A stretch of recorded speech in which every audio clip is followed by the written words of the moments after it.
The war had begun in April 1846 over disputed territory along the border between Mexico and Texas, now a state of the American Union. But underlying the conflict was the determination of newly elected President James Polk to push the American border all the way to the Pacific coast. Americans were already looking towards the future and towards trade with Asia. And so there was this belief that we needed to expand, keep pushing that western boundary. Polk had first offered to purchase New Mexico and California for $25 million. But now, as the U.S. Army marched west, it easily took New Mexico. California was next. In Los Angeles and San Diego, the Californios put up stiff resistance. In the north, Monterrey fell without a single shot being fired.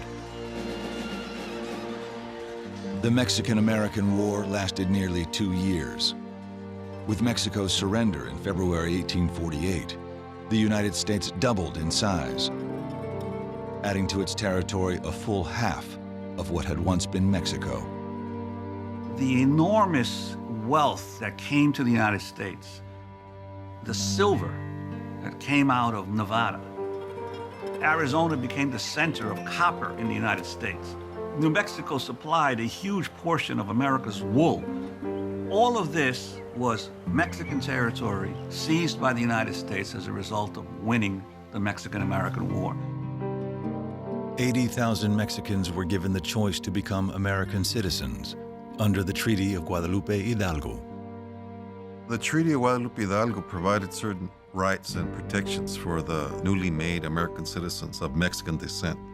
That included protection of their land rights, for example. They were to be treated as citizens entitled to the right to vote.